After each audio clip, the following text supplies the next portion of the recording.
The date was April 9th, 1979. The setting was the Dorothy Chandler Pavilion in Los Angeles, home of the 51st Academy Awards. The atmosphere was electric, but backstage, a tragedy was unfolding that the cameras were never meant to see. A man stood in the shadows, leaning heavily against a wall, gasping for breath. This was John Wayne, but it wasn't the John Wayne the world knew. The towering figure of the American West, the man who had punched outlaws and stormed beaches, was now a shell of his former self. Cancer had ravaged his stomach. He had lost nearly 50 pounds in a matter of months. His skin was pale, hanging loosely on his once mighty frame. But the Duke had a reputation to protect. He refused to let the world see him weak. So, in a secret dressing room, with hands shaking from pain, he performed his final and most difficult stunt. He didn't load a gun or mount a horse. He pulled on a heavy, rubber-wet suit beneath his tuxedo. He used the suit to artificially bulk up his body, to create the illusion that the Duke was still there, still strong, still invincible. When he walked out onto that stage to present the award for Best Picture, the ovation was deafening. It was a roar of love, respect, and goodbye. He smiled. He joked about hanging around for a long time. But deep down, John Wayne knew the truth. He was walking toward his final sunset. This is the untold story of that journey. Not just the end, but the secret battles, the hidden pain, and the unyielding grit of a man who refused to die until he was ready. To truly understand the weight of that final night, we must strip away the legend and look at the man who built it. He wasn't born John Wayne. He was born Marion Robert Morrison in Winterset, Iowa, a small, dusty town that offered no hint of the fame that awaited him. He grew up not as a tough guy, but as a boy who was often bullied for his name. Marion was a girl's name the other kids would taunt. This early shame planted a seed of insecurity that would drive him for the rest of his life. He learned to fight not because he wanted to, but because he had to. When his family moved to California, he found solace in the ocean and on the football field. He was a natural athlete, strong and relentless. But fate, as it often does in the movies, intervened with a cruel twist. A body surfing accident tore the muscles in his shoulder, ending his football scholarship and his dreams of an education. He was broke, injured, and lost. It was this failure that pushed him into the backlots of Hollywood, moving props for silent film directors. He was a nobody, but he was watching. He studied the real cowboys, the stuntmen, the wranglers. He learned their walk, that rolling, rhythmic gait that would one day become his trademark. He learned their code. He was constructing John Wayne piece by piece, like a suit of armor to protect Marion Morrison from the world. When fame finally hit with Stagecoach in 1939, it hit hard. But with the adulation came a pressure that would slowly erode his soul. The studio system didn't just want an actor, they wanted a symbol. They needed a man who could carry the weight of American masculinity. And Duke carried it. But the cost was physical and brutal. To maintain the energy required for 12-hour shooting days in the scorching heat of Monument Valley, he turned to crutches that would eventually kill him. He smoked 5 to 6 packs of unfiltered cigarettes every single day. The smoke became a part of his persona, a blue haze that followed him from the set to the poker table. He drank whiskey as if it were water, trying to numb the physical aches of doing his own stunts and the mental exhaustion of being the Duke 24 hours a day. By the 1960s, his body began to rebel. A chronic cough turned into a terrifying diagnosis in 1964, lung cancer. The doctors were blunt. They had to remove his entire left lung and 2 ribs. The surgery was barbaric by modern standards. It left a massive scar that wrapped around his torso, a jagged line that marked the beginning of his physical decline. Yet, remarkably, he didn't retire. He didn't rest.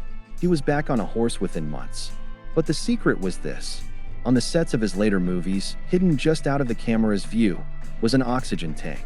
Between takes, the man who played the toughest heroes on Earth would have to sit, gasping for air, holding a mask to his face, his lips turning blue, only to throw the mask aside and shout action with a booming voice the moment the cameras rolled. But the physical pain was only half the story. The emotional toll was equally devastating. John Wayne was a man who preached family values, yet he struggled desperately to keep his own families together. He was married 3 times, to Josephine Saenz, Esperanza Bauer, and Pilar Palit. All three were women of Latina heritage, fiery and passionate, but they all struggled against the mistress that John Wayne loved the most: his career. He was an absentee father for long stretches, missing birthdays, school plays, and the quiet moments that build a bond. His second marriage to Esperanza was particularly volatile, filled with shouting matches that became the stuff of Hollywood gossip legend. He was a man who could command an army on screen, but couldn't navigate the quiet intimacy of a marriage. He often spent his nights alone in his trailer, reading books. He was a voracious reader of history, and drinking, wondering if the people around him loved Marion Morrison or the check writing machine that was John Wayne. The loneliness of the icon is a subject rarely touched upon, but it was the shadow that followed him everywhere. Then came the political storms. In the late 60s and 70s, as America was tearing itself apart over Vietnam, John Wayne made a decision that alienated half his audience.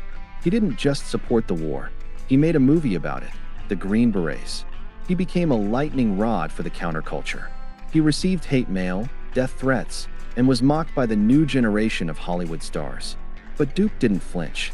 "I've ridden into plenty of ambushes," he said. "I'm not going to run from this one." Whether you agreed with his politics or not, his stubbornness was awe-inspiring. He believed in an America of clear lines, good versus evil, even as the world was turning into shades of gray. This isolation, however, hurt him deeply. He felt like a dinosaur watching the meteor come down, a man out of time, fighting for a code that everyone else seemed to have abandoned. Fast forward to 1976, the filming of The Shootist. This movie is perhaps the most haunting piece of cinema history ever made. Wayne played J.B. Brooks, an aging gunfighter dying of cancer. It wasn't acting. It was a documentary. The pain in his eyes was real. The way he struggled to get out of a chair was real. During the production, he was suffering from heart problems, stomach issues, and the lingering effects of his lung surgery. The crew walked on eggshells, knowing they were capturing the final echoes of a giant. When the movie wrapped, Duke knew it was the end of his career. He retreated to his home in Newport Beach, a beautiful house overlooking the water, filled with memorabilia of a life spent in the saddle. But peace was short-lived. The cancer returned, this time in his stomach. The Big C had come back to finish the job. The final months of 1979 were a blur of hospital rooms and silent vigils. He was admitted to the UCLA Medical Center, room 314. The news broke, and the world stopped. A vigil began outside the hospital. Inside, the scene was one of quiet devastation. His 7 children, Michael, Patrick, Melinda, Tony, Aissa, Ethan, and Marissa, gathered around him. They watched the strongest man they had ever known wither away. But even in these final, dark hours, there were moments of incredible light. One such moment, kept secret for decades, was the reconciliation with his son Patrick. They had a complicated relationship, burdened by the weight of expectations. But on a quiet afternoon in June, Duke called Patrick to his bedside. His voice was a whisper, a rasp. He didn't talk about movies. He didn't talk about money. He simply told his son he was proud of him. It was the closure both men had needed for a lifetime. Another secret that stunned his inner circle was his spiritual turn. John Wayne had never been a religious man in the traditional sense. He found God in the mountains, in the deserts, in the sunsets. But facing the void, he sought something more. Days before he died, he requested a priest. In that sterile hospital room, with the hum of medical machinery in the background, John Wayne was baptized into the Catholic Church. It was a moment of supreme humility. The man who had played God on screen admitted he was just a man. He surrendered. This conversion wasn't born of fear, but of a desire for peace. He wanted to leave this world with a clean soul, ready for whatever lay beyond the horizon. On June 11th, 1979, the sun began to set over Los Angeles. In room 314, John Wayne fell into a coma. His family held his hands, those massive, weathered hands that had held reins, rifles, and babies with equal skill. At 5:23 p.m., the breathing stopped. The Duke was gone. The news traveled across the globe like a shockwave. Newspaper headlines screamed, "The Duke is dead." In Japan, headlines wept. In London, pubs went silent. In America, it felt like a president had died. But the drama didn't end with his last breath. The funeral was a tense, high-security affair. There was a genuine fear that crazy fans or vandals would try to dig up his body. To protect him, the family made a heartbreaking decision. They buried him in an unmarked grave at Pacific View Memorial Park. For 20 years, 2 full decades, John Wayne lay beneath a simple patch of grass, indistinguishable from the earth around him. No stone, no name, no "here lies the Duke." It was the ultimate camouflage. The most famous man in the world was invisible.